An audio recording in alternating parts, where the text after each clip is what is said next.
शीतकालीन सत्र शुरू होने से पहले प्रधानमंत्री नरेंद्र मोदी जी ने सभी सांसदों से और खास करके विपक्ष के मित्रों से एक विनम्र आह्वान किया था कि संसद, जिसे हम लोकतंत्र का मंदिर मानते हैं, उसमें ड्रामा को नहीं डिलीवरी को तरजीह दी जानी चाहिए, डिसरप्शन को नहीं डिस्कशन को तरजीह दी जानी चाहिए, कॉन्फ्रंटेशन को नहीं कंसेंसस को तरजीह दी जानी चाहिए, नारे को नहीं नीति को और नियत को तरजीह दी जानी चाहिए।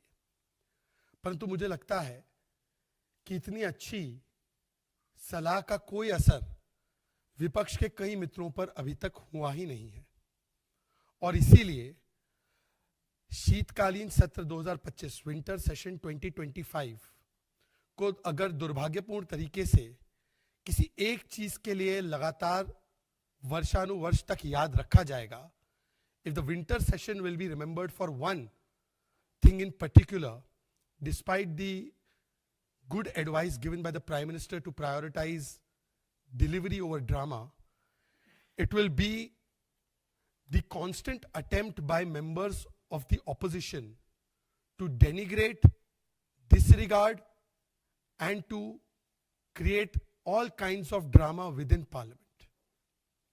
दुर्भाग्यपूर्ण तरीके से लोकतंत्र के मंदिर में शीतकालीन सत्र को 2025 को अगर किसी एक चीज के लिए याद किया जाएगा तो संसद की मर्यादा में भंग करने के लिए और उसे तार-तार करने के लिए उसे वर्षानुवर्ष तक विपक्ष को जिम्मेदार ठहराया जाएगा। और आज तो मैं कह सकता हूं कि नया कीर्ति स्थापित हो गया पार्लियामेंट में। अभी इसी सत्र में, in this session, we have seen कि एक सांसद एक कुत्ते को लेकर आती है पार्लियामेंट में। हमें कुत्ते से कोई दर्द नहीं है, हम तो पशु प्रेमी हैं, हम तो गौ माता के भक्त भी हैं। पर कुत्ते को ले आने के बाद सांसद कहती है कि ये तो नहीं काटता जो अंदर है, मतलब हमारे पार्लियामेंट्री स्टाफ, पार्लियामेंट्री सिक्योरिटी और मेंबर्स ऑफ पार्लियामेंट, ये कुत्ते हैं जो काटते हैं। उनसे जब पूछा गया कि पार्लियामेंट्री प्रिविलेज मोशन आपके खिलाफ हो सकता है, तो उन्होंने जिस प्रकार का भाव वाव करके प्रतिक्रिया दी वो सबके सामने है। इसको एंडोर्स करने का अगर काम किसी ने किया तो राहुल गांधी ने इस बयान को और इस कृत्य को एंडोर्स भी किया। और आज हमने देखा है कि एक बहुत ही दुर्भाग्यपूर्ण घटना घटी है जिसके बारे में माननीय सांसद अनुराग ठाकुर जी ने सदन को और स्पीकर को अवगत कराया। जैसे कि आपको पता है कि पूरे देश में ई सिगरेट्स 2019 से पूरी तरह से प्रतिबंधित है। There is a complete ban on e cigarettes in the country, across the country. मतलब कि sale, purchase, import, export, storage, रखना, ये सब कुछ प्रतिबंधित है 2019 के कानून के तहत। और आपको यह भी पता है कि cigarette and tobacco products act के तहत पब्लिकली स्मोक करना भी अलाउड नहीं है। खास करके ऐसी चीजों का सेवन, ऐसी चीजों का यूज पार्लियामेंट्री प्रेमाइसेस में और पार्लियामेंट हाउस के अंदर तो पूर्ण तरीके से पार्लियामेंट के रूल्स के तहत भी वर्जित है। केवल लीगल रूल्स के तहत नहीं, मॉरलिटी के हिसाब से भी, नैतिकता के हिसाब से भी पार्लियामेंट, जिसको हम लोकतंत्र का मंदिर मानते हैं, वहां पर ई सिगरेट लाना ये तो कानून के खिलाफ है। आप कानून के रक्षक है तो कानून के भक्षक पार्लियामेंट में कैसे बन सकते हैं? उसको कंज्यूम करना तो पार्लियामेंट के रूल्स के खिलाफ है कि आप पार्लियामेंट की इस प्रकार से तौहीन नहीं कर सकते। पब्लिकली स्मोक करना ये तो कानून है देश का, नहीं कर सकते। पार्लियामेंट में तो कतई नहीं कर सकते, हाउस के अंदर तो कतई नहीं कर सकते।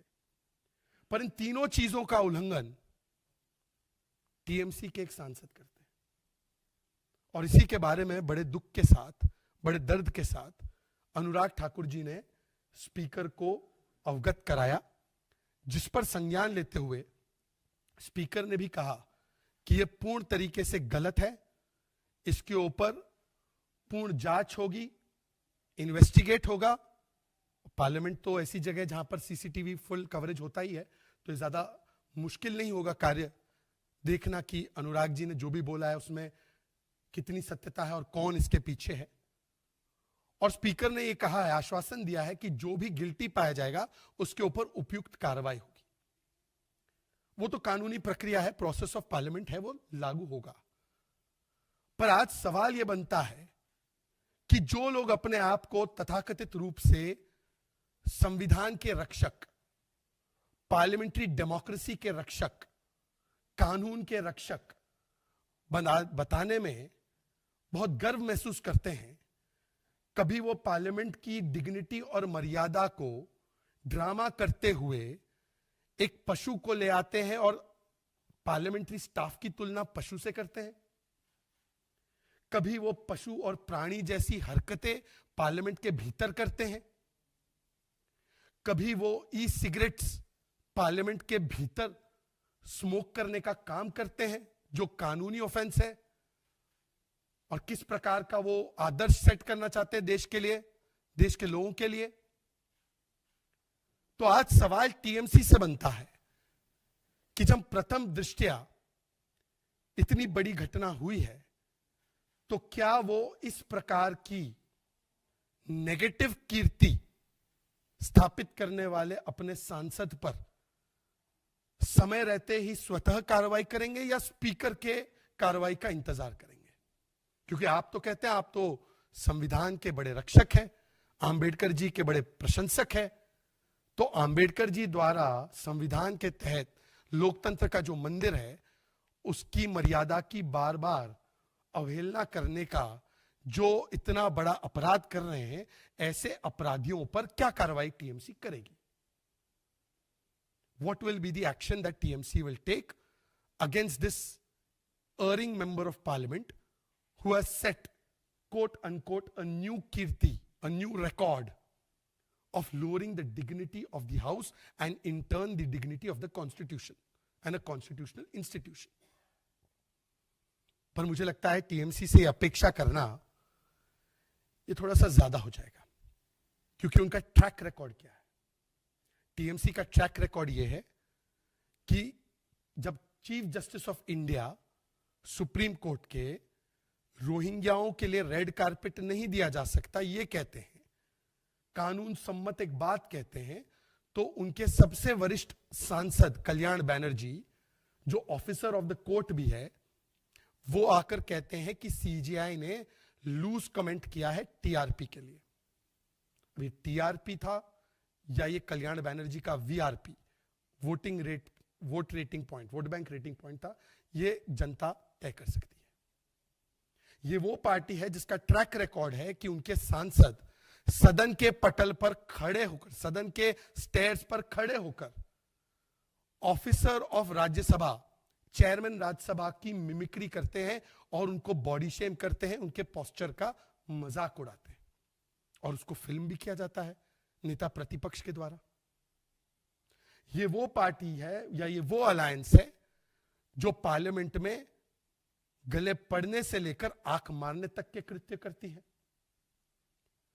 ये वो अलायंस है जिसके सांसद टेबल पर चढ़कर सदन के सेशन के दौरान नृत्य करने का काम करते हैं, माइक उखाड़ते हैं, कागज फेंकते हैं, कानून को फाड़कर फेंकते हैं।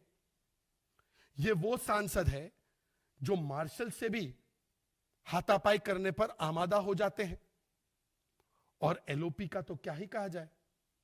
एलओपी वो पहले ऐसे एलओपी है जो जब संसद में रहते हैं, आमूमन नहीं रहते, आमूमन कहीं और चले जाते हैं, उनका मन नहीं लगता, वंदे मातरम की डिबेट हो या शुभांशु शुक्ला जी की डिबेट हो, पर जब रहते हैं तब ये इकलौते ऐसे नेता प्रतिपक्ष रहे जिन्होंने प्रधानमंत्री के वक्तव्य के बीच सांसदों को इशारा करके वेल में घुसकर वहां पर डिस्टर्ब करने के लिए उत्साहित किया, प्रोत्साहित किया। तो आज सवाल यह बनता है कि क्या इतना सेंस ऑफ एंटाइटलमेंट है इन पार्टीज का कि वो लोकतंत्र के सबसे पवित्र भवन, सबसे पवित्र मंदिर को बार बार उसकी मर्यादा को, उसकी डिग्निटी को तार तार करने के लिए ड्रामा का इस्तेमाल करते हुए पार्लियामेंट में इस प्रकार के कृत्य करते हैं। और आज इस पर टीएमसी को साफ साफ जवाब देना चाहिए। मैं दूसरे मुद्दे पर बढ़ना चाहता हूं, वो भी पार्लियामेंट से ही जुड़ी हुई है। मित्रों, महात्मा गांधी के 3 बंदर थे, बुरा मत देखो, बुरा मत बोलो और बुरा मत सुनो। आपने देखा होगा, चित्रण है महात्मा गांधी के 3 बंदर। आधुनिक काल में परम आदरणीय नेता प्रतिपक्ष राहुल गांधी जी के भी 3 राजनीतिक सांकेतिक बंदर हैं। In the modern times, Rahul Gandhi, who has nothing in common with Mahatma Gandhi, including the surname, it is a stolen surname. He has 3 political symbolic monkeys. और ये 3 बंदर क्या दर्शाते हैं? वो राहुल जी की उस प्रवृत्ति को दर्शाते हैं, इसको कोई अन्यथा ना ले, कि सच मत बोलो, सच मत सुनो और सच मत देखो। और कल पार्लियामेंट में जो चुनाव सुधार को लेकर विस्तृत चर्चा हुई, उसमें राहुल गांधी ने इन्हीं 3 बंदरों का एक उदाहरण पेश करते हुए, मैं उनको नहीं तुलना कर रहा हूं, मेरी बातों को कट करके, क्लिप कट करके, ये उनकी आदत है, उनकी सुप्रिया श्रीनित वगैरह की, मैं कह रहा हूं कि उन्हीं की तरह अनुकरण करते हुए राहुल गांधी ना सच सुनने को तैयार थे, राहुल गांधी ना सच देखने को तैयार थे, राहुल गांधी ना सच बोलने को तैयार थे। और इसीलिए राहुल गांधी जी ने कल एलओपी का एक नया मतलब गढ़ लिया।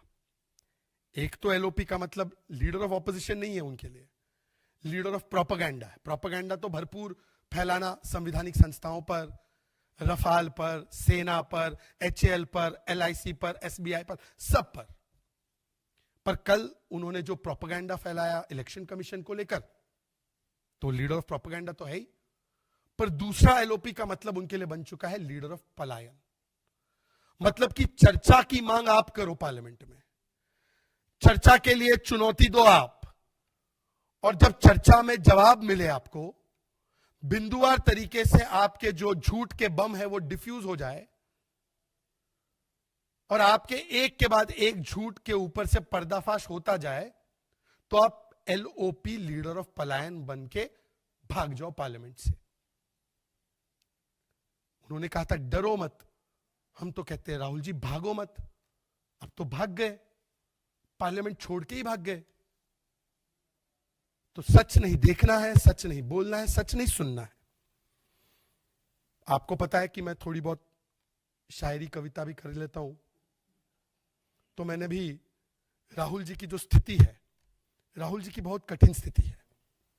ओवर कॉन्फिडेंस और नार्सिसिज्म के बीच में जो फाइन लाइन है, अति कॉन्फिडेंस और आत्ममुग्धता, इसके बीच में जो फाइन रेखा है, उस पर राहुल गांधी खड़े हैं। उसको बोलते हैं पॉइंट ऑफ डिल्यूजन। तो राहुल गांधी जी के लिए मैंने कुछ लाइंस में लिख कर लाया हूं। ता उम्र राहुल गांधी रिमेन्स इन डेलुलू। डेलुलू आजकल ये शब्द चलता है, जेनजी का शब्द है, डिल्यूजन में जिसको होता है वो, उनको बोलते हैं डेलुलू। इनका कोई नहीं बचा है सोलुलू। सोलुलू मतलब सोल्यूशन। ता उम्र रहते हैं इन डेलुलू, कोई नहीं बचा इनका सोलुलू। चुनाव के समय जाएंगे कोलंबिया से लेकर होनोलुलू, और चुनाव हारने पर बोलेंगे election commission what did you do. Gen Z की भाषा में लिखा है, पुरानी शायरी नहीं है, नहीं जेनजी वाली शायरी है। राहुल गांधी जी, आपका ये जो 4D फॉर्मूला है ना, पहले डी से इलेक्शन में डिफीट होता है। अब जब डी से डिफीट होता है तो डी से वो डाइवर्ट करते हैं, भाई मेरे ऊपर ना आए, कोई मुझसे सवाल ना पूछे कि 95 टाइम्स मैं क्यों इलेक्शन हारा। तो डी से डाइवर्ट करना है, अटेंशन, अकाउंटेबिलिटी। तो डी से डिसइंफॉर्मेशन फैलाना है, डी से डिस्टोर्ट करना है, डी से डेफिसिट ऑफ ट्रस्ट पैदा करना है किसी भी संवैधानिक संस्था में, कि भाई मैं नहीं हारा, इन्होंने मुझे हरा दिया। कोई बच्चा फेल हो जाता है पेपर में तो बोलता है कि भाई पेपर टीचर ही गलत था, सिलेबस के बाहर से सवाल आए, एग्जामिनर करेक्ट नहीं था, जो बहानेबाजी होती है। और लास्ट डी जिस पर राहुल गांधी आ चुके हैं वो है डी से धमकी देना। वो भी हमने देखा कि पार्लियामेंट में खड़े होकर राहुल गांधी अब 4th D पर पहुंच चुके हैं, डी से धमकी देना। जो उनकी दादी मां ने तो इमरजेंसी लगा दी थी संवैधानिक संस्थाओं पर। संवैधानिक संस्थाओं को कुचलने का लंबा इतिहास है इनके परिवार का, तो ये कोई नई बात नहीं है। पर उसी इमरजेंसी मानसिकता को दिखाते हुए राहुल गांधी जी अब डी से धमकी देने लगे संवैधानिक संस्थाओं को। कहते हैं आकर देख लेंगे, रेट्रोस्पेक्टिवली आपके ऊपर कार्रवाई करेंगे। तो राहुल जी की जो समस्या है वो ईसीआई नहीं है। ईसीआई तो बहाना है, राहुल जी की समस्या ईएमआई है। आप बोलोगे ईएमआई क्या? ईएमआई मतलब इमरजेंसी मानसिकता ऑफ इंदिरा। आज भी उससे बाहर नहीं निकले। तब इंदिरा इज इंडिया था, आज परिवार तंत्र इज अबाव संविधान तंत्र। मेरा परिवार चुनाव हारे तो संविधान तंत्र गलत, इलेक्शन कमीशन गलत, जुडिशरी गलत। और दूसरा है एंटाइटल्ड मानसिकता ऑफ इंदिराज ग्रैंडसन। अपने आप को ही पार्लियामेंट के ऊपर समझना, अपने आप को ही देश के ऊपर समझना, अपने आप को हर संवैधानिक संस्थाओं के ऊपर समझना। तो ये ईसीआई का विषय नहीं है राहुल गांधी का। राहुल गांधी का असली विषय तो ईएमआई का है, इमरजेंसी मानसिकता से ग्रसित और एंटाइटल मानसिकता में फंसे हुए। अब राहुल गांधी जी ने मुख्यतः से अपने थ्रेड्स बांधने की कोशिश की उन्होंने स्पीच में। आपने देखा, हालांकि वो थ्रेड कहां से कहां जुड़ रहा था वो तो हम सब ने देखा। ना इधर का थ्रेड वहां जुड़ रहा था, ना उधर का थ्रेड इधर जुड़ रहा था। पर उनके जो थ्रेड्स में से निकला वो 4 बिंदु थे। इलेक्शन कमिश्नर की नियुक्ति पर, सीसीटीवी पर, इम्यूनिटी पर, और राहुल गांधी ने जो इलेक्शन कमीशन को रेट्रोस्पेक्टिवली एक्शन करने की बातें की। और हर एक बिंदु पर कल गृह मंत्री अमित शाह जी ने बिंदुवार तरीके से पूरे कानून को और संविधान को समझाते हुए पॉइंट बाय पॉइंट रिबटल किया। राहुल गांधी जी कहते हैं कि आज की तारीख में नियुक्ति निष्पक्षता से नहीं होती। हालांकि आज नियुक्ति इलेक्शन कमिश्नर की कोई मोदी जी डायरेक्टली नहीं करते, पैनल करता है, कानून के तहत बना हुआ पैनल करता है। अब राहुल जी, मेरा आपसे सवाल है, आपकी तो सरकारें बहुत साल तक रही, 1950 से लेकर 2014 तक। आप मुझे बता दीजिए कि कौन सा ऐसा इलेक्शन कमिश्नर या कमिश्नर्स है जिसकी नियुक्ति आपने पैनल के माध्यम से करवाई हो, जिसमें नेता प्रतिपक्ष की कोई योगदान या रोल रहा हो। आज तो है, आज जो इलेक्शन कमिश्नर अपॉइंट होता है वो एक पैनल के तहत होता है। आपके समय पर तो डायरेक्टली अपॉइंट होता था, पहले तो मल्टी मेंबर भी नहीं था, एक ही इलेक्शन कमिश्नर। तो वहां पर वो प्रोपेगेंडा झूठ साबित हुआ उनका। दूसरा, उन्होंने सीसीटीवी पर सवाल उठाए कि 45 दिन के बाद सीसीटीवी क्यों नहीं रखा जाता। उस पर भी जवाब आया कि भाई 1950 से कानून बना है कि 45 दिन के बाद तो सुप्रीम कोर्ट भी किसी इलेक्शन पिटीशन का संज्ञान नहीं ले सकता।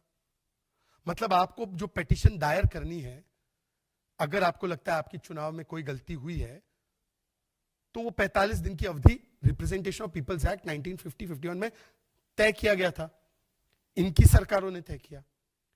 अब सीसीटीवी 45 दिन से आगे रखने का तो कोई औचित्य नहीं बचता, तो उसको अलाइन किया गया। पर मैं आपसे पूछना चाहता हूं राहुल जी, चलिए छोड़ दीजिए कानून की बातें, कहां आप समझेंगे। बिहार में तो आप कह रहे हैं ना बड़े स्केल पर धांधली हुई, और बिहार के चुनाव 14 नवंबर को हुए, रिजल्ट्स आए, और आज आप देख लीजिए कितने दिन हो चुके हैं। तो कितनी आपने पिटीशंस फाइल की और सीसीटीवी को आपने स्टोर करवा दिया, उसका जवाब ही दे दीजिए। मतलब कि 35 से 40 दिन की अवधि निकल चुकी है बिहार चुनाव से, पर एक याचिका कांग्रेस ने ऑफिशियली फाइल नहीं की है, पर हल्ला मचाना है, हल्ला काटना है। तीसरी बात उन्होंने कही कि इलेक्शन कमिश्नर को इम्यूनिटी क्यों मिलती है। राहुल जी देखिए, इतना एम्बैरेस मत कीजिए अपने आप को भी और हमें भी। आप नेता प्रतिपक्ष हैं, वेदर वी लाइक इट और यू डोंट लाइक इट, आप हैं। आप एक संवैधानिक पद से, संवैधानिक दृष्टि से महत्वपूर्ण पद पर है। चाहे आपको संविधान का ज्ञान हो ना हो, आपको कम से कम ये इमेज तो रखनी चाहिए कि आप संविधान जानते हैं भारत का। आर्टिकल 324 बड़े क्लियरली इस पावर को देता है, और जो भी संवैधानिक पद पर अपनी ड्यूटी को डिस्चार्ज करता है उसको इम्यूनिटी मिलती ही है अपने कार्यों के लिए। ये संविधान सभा और संविधान के फाउंडर्स ने तय किया था, ये कोई हमने थोड़ी तय किया है। और रिप्रेजेंटेशन पीपल्स एक्ट 1951 में सेक्शन 146 में बाकायदा वही लाइन है, मैं पढ़कर थोड़ी सुना भी देता हूं। नो सूट और prosecution will lie against commission और एनी अदर पर्सन, जो भी वो कार्य करते उसके दृष्टिकोण से। तो क्या राहुल गांधी जी कहना चाहते हैं कि नेहरू जी ने गलत तरीके से, संविधान सभा ने गलत तरीके से ये इम्यूनिटी दी है? तो बता दे और आकर ओपनली नेहरू जी को डिसरिगार्ड करे, ये चोरी छिपे ना करे, ओपनली आकर करे।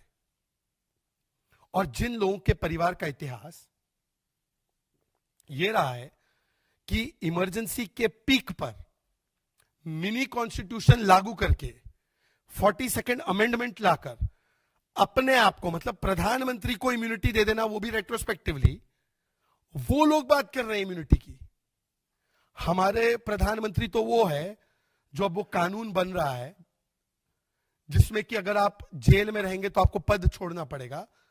हमारे वाले तो वो है जो कहते हैं प्रधानमंत्री को पहले डालो उसमें। आपके वाले तो वो थे जो कहते थे कि प्रधानमंत्री पर जुडिशरी भी सवाल नहीं उठा सकती कन्विक्ट होने के बाद। मैं कंफ्यूज हूं कल की राहुल गांधी की जो थ्रेड वाली बातें हैं, हालांकि उसके धागे तो अमित शाह जी ने खोल दिए, पर वो धागे कहां जा रहे हैं मुझे समझ में नहीं आता। कांग्रेस का अब तक डिबेट्स में और बाकी जगह पर यह कहना था कि हम एसआईआर के खिलाफ नहीं है, हम एसआईआर की जो प्रक्रिया अपनाई जा रही है उसके खिलाफ है।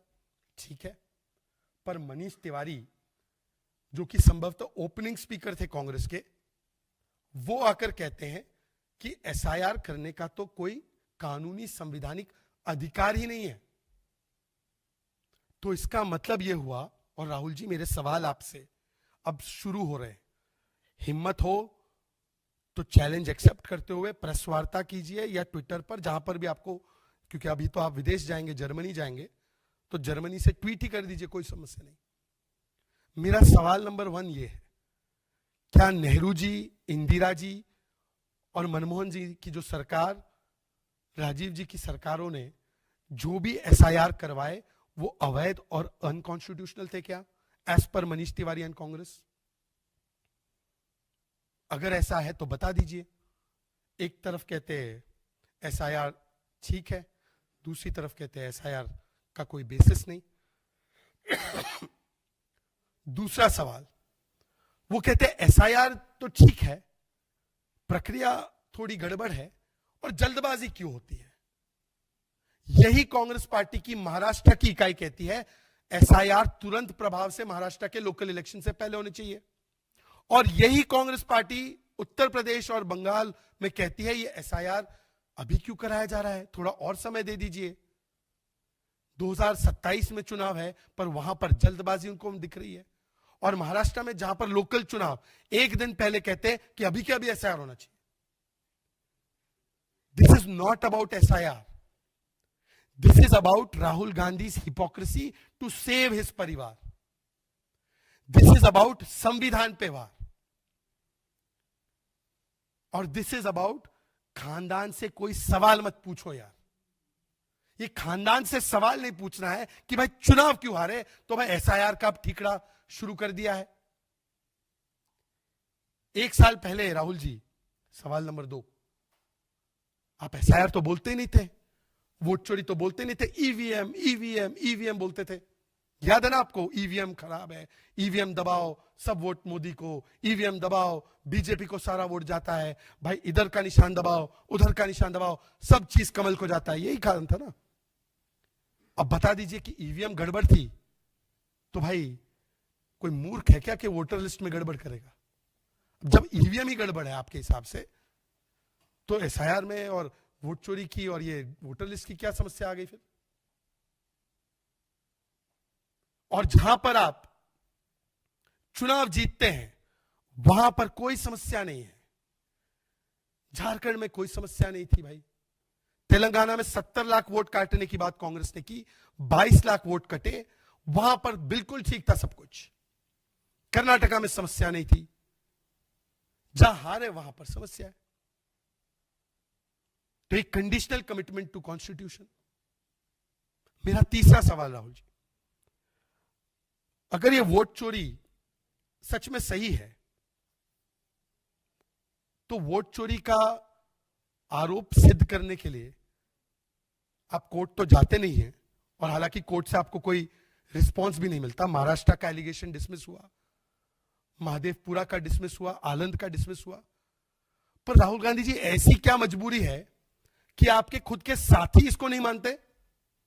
नेशनल कॉन्फ्रेंस के ओमर अब्दुल्ला और मोहम्मद रमजान, उनके सांसद, खड़े होकर पार्लियामेंट में बोलते हैं कि बिल्कुल कोई वोट चोरी नहीं हुई, सबसे फेयर प्रक्रिया से इलेक्शन हुआ जम्मू कश्मीर में। अब राहुल गांधी जी बताइए कि देश की जनता को, मतलब जनमत को, और देश की अदालत को कन्विंस करने से पहले संगत को तो कन्विंस करो। ना जनमत मानने को तैयार, ना अदालत मानने को तैयार, ना संगत मानने को तैयार, केवल जनपद आरोप लगाता रहे। क्यों राहुल गांधी जी? नेशनल कॉन्फ्रेंस आपकी बात नहीं मानता। इनकी एक साथी पार्टी है आईआईपी, बिहार के सो कॉल्ड महागठबंधन में, उन्होंने भी कहा ये वोट चोरी नहीं हुआ, ये तो शुद्ध रूप से अलायंस में गड़बड़ थी। इनके खुद के नेता तारिक अनवर, टिकट चोरी का मामला है जी, ये टिकट बेचे गए। शकील अहमद, अफाक आलम, और हरियाणा में कुमारी सैलजा कि ईवीएम को दोष मत दो, हुड्डा जी की वजह से आ रहे। तो क्या ये सारे नेता भाजपा के एजेंट है, या ये सारे नेता इलेक्शन कमीशन को बचा रहे हैं, या ये सारे नेता आपको आईना दिखा रहे हैं कि ये वोट चोरी नहीं है, ये आपकी फेक थ्योरी है और ये ट्रूथ चोरी है, सच की चोरी। सच मत बोलो, सच मत देखो, सच मत सुनो। राहुल गांधी जी बता दीजिए कि आपके और भी साथी हैं यूबीटी सेना, सामना में एडिटोरियल लिखते हैं कि कांग्रेस बड़ी अहंकारी है। भाई चुनाव अगर आप वोट चोरी से हारे तो आपके साथी आपको क्यों दोष दे रहे हैं? टीएमसी के नेता अगले दिन बयान दे देते हैं कि यार राहुल को हटाइए, ममता दीदी को लाइए, तब इंडिया अलायंस की बात होगी। राहुल के पास कोई चार्म नहीं बचा, कांग्रेस के पास कुछ बात नहीं बची। भाई वोट चोरी से हारे ना आपके हिसाब से, तो क्यों भाई राहुल को दोष और कांग्रेस को दोष? और समाजवादी पार्टी के नेता रविदास मेहरोत्रा भी कहते हैं कि अखिलेश लाओ, इंडिया अलायंस बचाओ। तो इसका मतलब साफ है कि वोट चोरी पर ना आप जनमत को कन्विंस कर पाए, ना अदालत को कन्विंस कर पाए, ना अपने संगत को कन्विंस कर पाए। और आखिरी सवाल राहुल गांधी जी इस विषय पर, वो कहते हैं ना चोरी और सीना जोरी। जो खानदानी वोट चोर है वो दूसरों को वोट चोर बोल रहे हैं। जो स्थापित खानदानी वोट चोर है, एस्टैब्लिश्ड खानदानी वोट चोर, ये भी अमित शाह जी ने कल बताया कि भाई वोट आए थे पटेल जी के लिए, प्रधानमंत्री बने नेहरू जी, वहां से शुरू होती है वोट चोरी की यात्रा। उसके बाद 1975 में इंदिरा जी को तो कोर्ट ने कन्विक्ट किया था ना इलेक्शन मैल प्रैक्टिस के लिए। ये इंदिरा जी भी और कांग्रेस की तब से वोट चोरी स्थापित है। उसके बाद 1987 में जम्मू कश्मीर के चुनाव में वोट चोरी हुई, यह बयान हमारा नहीं है, यह बयान डॉक्टर शशि थरूर का है कि हां उस समय पर कांग्रेस ने वोट चोरी कराई जम्मू कश्मीर में। चिदंबरम जी ने भी इस प्रकार का बयान दिया। उसके बाद ईवीएम आने से पहले बूथ कैप्चरिंग करते थे, इस पर एक नहीं दो नहीं अनेकों कांग्रेस नेताओं ने बयान दिया है। संदीप दीक्षित, उस समय पर कीर्ति आजाद उनके साथ थे, और उसके अलावा जी परमेश्वर। और अभी की बात करें, 1 महीने पहले 2 महीने पहले, तो कर्नाटका कांग्रेस के एक विधायक है नंजेगौड़ा। नंजेगौड़ा का इलेक्शन रद्द करवाया गया हाईकोर्ट के द्वारा क्योंकि उन्होंने वोट चोरी की।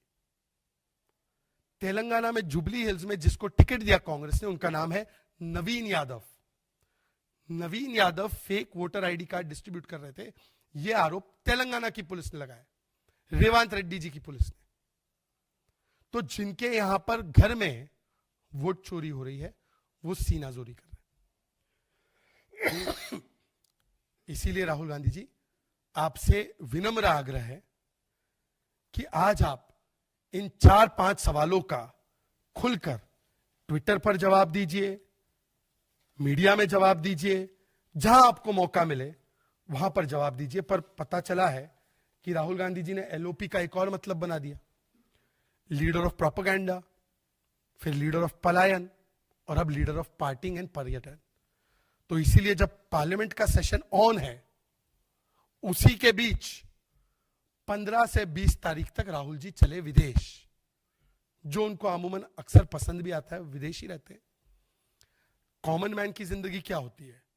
हम लोग कॉमनली देखते हैं कि हम काम करते हैं, छोटा वेकेशन लेते हैं, फिर से काम पर लौट आते हैं। राहुल जी का थोड़ा उल्टा है, राहुल जी वेकेशन लेते हैं, थोड़े दिन के लिए भारत आते हैं, काम वाम का दिखावा करते हैं, फिर से वेकेशन पर चले जाते हैं। तो डिफॉल्ट सेटिंग जो है वो वेकेशन है। मतलब इंट्रोस्पेक्शन नहीं करना है, वेकेशन करना है, वेकेशन मोड पे रहना है, और फिर चुनाव हारना है तो इलेक्शन कमीशन को दोष देना है। और ये बात केवल मैं कह रहा हूं ऐसा नहीं है, प्रियंका जी कल बहुत नाराज हो गई, बीजेपी को भला बुरा कहने लगी। प्रियंका जी, हमसे गाली गलौज करके क्या मिलेगा? समाजवादी पार्टी के एक नेता है, बहुत ही प्रतिभाशाली नेता है, उनका नाम है मिस्टर आईपी सिंह, और आईपी सिंह जी उनके राष्ट्रीय प्रवक्ता भी है। आईपी सिंह जी लिखते हैं कि भाई राहुल गांधी जी, आप क्यों बन गए? आप में कोई गंभीरता नहीं है, आप नेता प्रतिपक्ष क्यों बने हैं? संसद चल रही है नेताजी, विरोधी दल के नेता विदेश यात्रा कर रहे हैं, देश की राजनीति को लेकर राहुल गांधी कितने गंभीर है, ये किसी से छुपा हुआ नहीं है। आईपी सिंह समाजवादी पार्टी के नेता है, बीजेपी का ट्वीट नहीं है ये। राजनीति तपस्या होती है, तपाक तपाक तपाक राजनीति नहीं होती। राहुल बाबा, नेता विरोधी दल क्यों बने जब आपको गंभीरता से उसे लेना ही नहीं? हर महीने आप विदेश यात्रा ही करते रहे। ये राहुल गांधी पे बोल रहे हैं। एक बार आईपी सिंह जी ने, मैं तो कभी नहीं इस्तेमाल करता ऐसे शब्द, मंद बुद्धि भी कहा था राहुल जी को।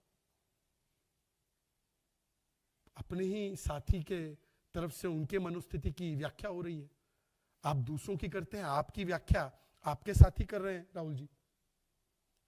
तो इसीलिए leader of propaganda, leader of पलायन और लीडर ऑफ पर्यटन श्रीमान राहुल गांधी जी से, जो इस मंच से मैंने 4-5 सवाल पूछे हैं, उनका जवाब देने का थोड़ा सा कष्ट करें राहुल जी, हम बड़े आभारी होंगे आपके। मैं जानता हूं मेरी प्रेस वार्ता थोड़ी सी लंबी हो रही है, पर एक और विषय है जिसको टेकअप करना बहुत इंपॉर्टेंट है, तो मैं आपसे रिक्वेस्ट करूंगा थोड़ा सा और धैर्य दिखाइए। मित्रों, तीसरे विषय पर चलते हैं, और ये तीसरा विषय जो है वो बंगाल से जुड़ा हुआ विषय है। मित्रों, हुमायूं से लेकर शाहजहां तक तृणमूल कांग्रेस बार बार ये प्रमाण देती है कि तृणमूल का जो हाथ है वो वोट बैंक के साथ है। हुमायूं बाबरी वाले से लेकर शाहजहां संदेशखाली वाले, पूरी यात्रा जो है हुमायूं से शाहजहां, उसमें प्रमाण एक है कि टीएमसी का हाथ वोट बैंक के साथ। और आज टीएमसी का जो आज रिपोर्ट पढ़ने में आ रही है सभी मीडिया चैनल्स में, अखबारों में, कि कैसे शाहजहां शेख ने पश्चिम बंगाल की एक जेल से एक अपने खिलाफ विटनेस देने वाले व्यक्ति के ऊपर हमला करवाया और उसके बेटे की हत्या करवा दी। उस संदर्भ में कहा जा सकता है कि टीएमसी का मतलब आज बन चुका है टोटल ममता फॉर क्रिमिनल्स। मैं दोहराता हूं, टीएमसी मीन्स टोटल ममता, ममता मीन्स प्रेम, don't take as other Mamata, total Mamata for criminals का मतलब TMC, state sponsored patronage for criminals मतलब टीएमसी। वो हिंदी में कहावत है, जब सैया भय कोतवाल तो अब डर काहे का। तो भाई, जब सैया ही ऐसा हो जो स्वयं ही अपराधियों को बचाता हो, तो भाई अपराधियों का मनोबल तो सबसे ऊपर होगा और जेल में बैठे बैठे भी हत्याएं करवाएंगे। और हमने देखा है कि बिहार में एक लंबे दौर तक आरजेडी का जंगल राज चला। आज बिहार में जंगल राज तो समाप्त हो चुका है और जंगल राज फिर से लाने वाले लोगों को भी बिहार की जनता ने बाहर कर दिया। पर बंगाल में उसी प्रकार का लालू वाला जंगल राज अगर कोई लाने की पूरी कोशिश कर रहा है तो वो है तृणमूल कांग्रेस और ममता बनर्जी। और वही जो पेट्रोनेज अपराधियों को दिया जाता था लालू जी के राज में, कि जेल से बैठकर वो हत्याएं करवाते थे, उगाही करवाते थे, वही काम आज बंगाल में ममता बनर्जी की सरकार करा रही है। टीएमसी की सरकार में पश्चिम बंगाल को इन लोगों ने एक लेबोरेटरी बना दिया है स्टेट प्रोटेक्टेड क्राइम का।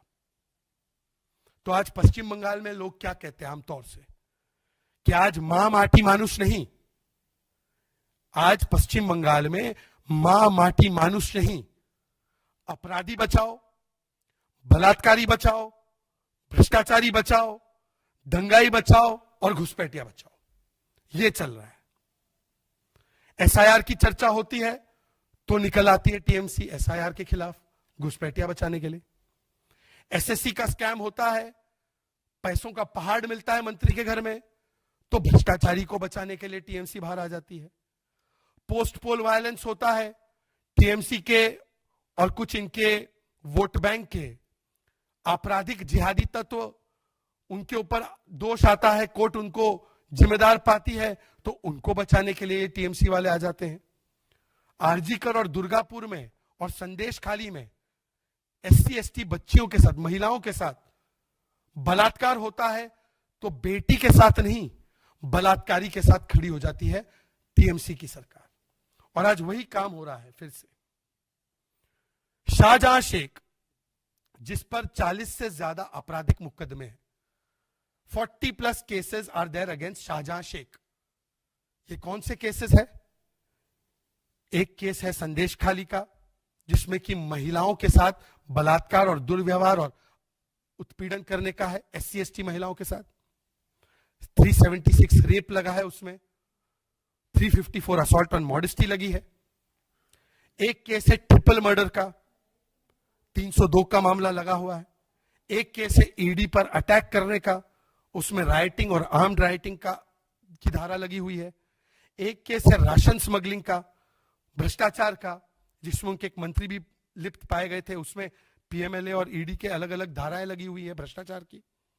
एक केस है लैंड ग्रैबिंग का, ऑर्गेनाइज तरीके से लैंड ग्रैब करने का, उसमें इंटिमिडेशन और चीटिंग के केस लगे।